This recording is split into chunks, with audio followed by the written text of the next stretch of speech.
Before glass, there was water. Before psychology, there was myth. Our ancestors didn't invent the mirror, they discovered it in the still surface of a lake, in the dark sheen of obsidian, in the polished bronze that caught the firelight. This impulse to look and see ourselves looking back, it feels primal, written into us. It is a story not about a tool we made, but about a mystery we've always been trying to solve. Think of the ancient pools, the ones where scryers would gaze, not at their own faces, but into the depth. They believed the water was a membrane, a surface tension between this world and another.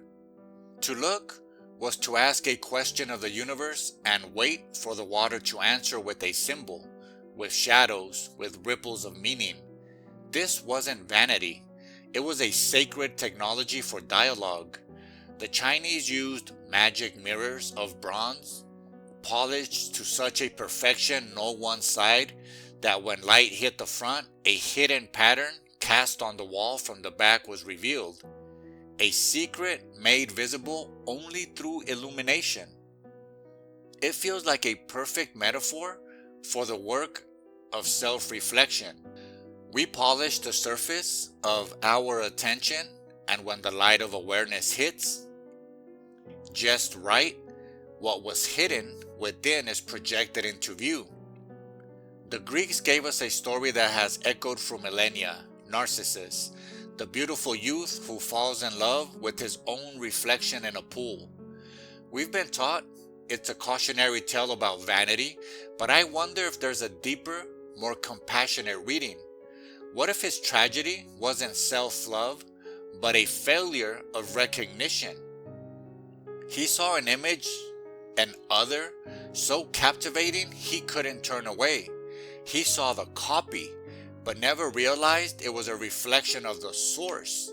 He couldn't make the connection back to himself, the one doing the seeing. He was trapped in the surface, worshipping the echo, and died of thirst inches from the very water that could have saved him.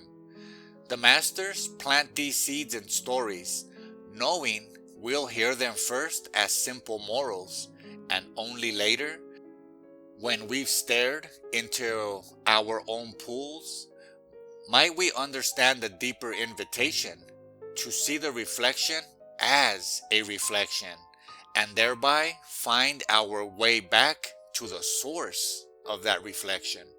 These old mirrors, these natural and crafted portals, show us that reflection was never just about the self in a personal sense.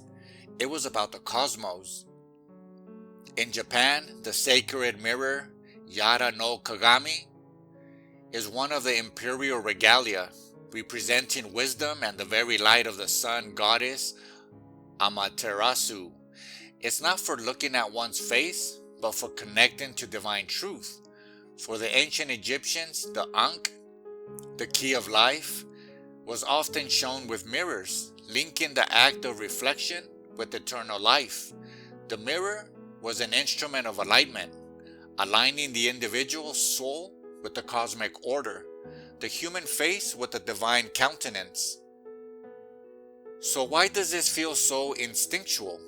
Why do we pause by a shop window, glance at our spoons, stop by a still pond? Perhaps it's because of a fragmented world, the reflection offers a moment of an undeniable coherence. All the scattered pieces are, for an instant, organized into a single recognizable whole. There I am, complete, contained. It's a brief anchor in the flow of experience. But there's also the thrill of the uncanny, the slight dissonance Narcissus felt. That's me, but it's not quite me. It's reversed. It's silent. It exists in a separate parallel space I can see but never touch. It's the original other that is self to the self. This dance between recognition and strangeness is where the magic lives. We see this dance play out across cultures in profound ways. In the artistic traditions of the Renaissance, The mirror became a symbol of both truth and vanity, of artistic skill and moral warning. Painters like Jan van Eyck placed convex mirrors in their works, like in the Arnolfini portrait, to reflect the entire scene from a godlike perspective, including the painter himself at his easel. The mirror declared, "This is not just a scene, this is a constructed view, and I, the artist, am witness to it." It mirrored the act of creation itself. This recurs in the Las Meninas of Velázquez, where the mirror on the back wall reflects the king and queen, who occupy the viewer's space, blending the world of painting with the world of the observer in a breathtaking loop.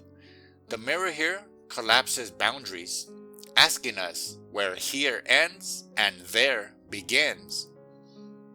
Now our mirrors have multiplied. They're in our pockets, on our walls, in the black screens of our devices when they sleep. We are reflected in surveillance cameras, in video calls, in the curated galleries of our social media feeds. The pond has become an ocean of digital reflection. And with it, the ancient questions rush back with new urgency. When we sculpt our digital reflection, our avatar, who are we trying to recognize? Are we seeking coherence or creating a new kind of fragmentation?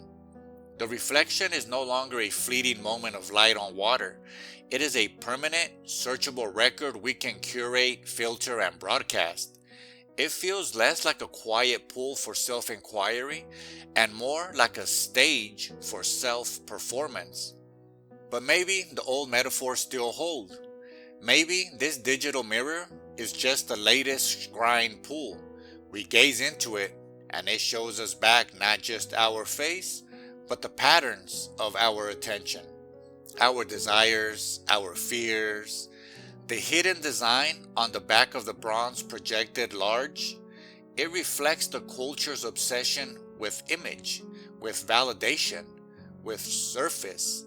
And in that reflection, we have a choice to be like Narcissus, lost in the enchanted, flattened copy, or to use the reflection as the ancients did, as a prompt to look deeper, to remember the watcher, to ask what truth, hidden in plain sight, is waiting to be illuminated.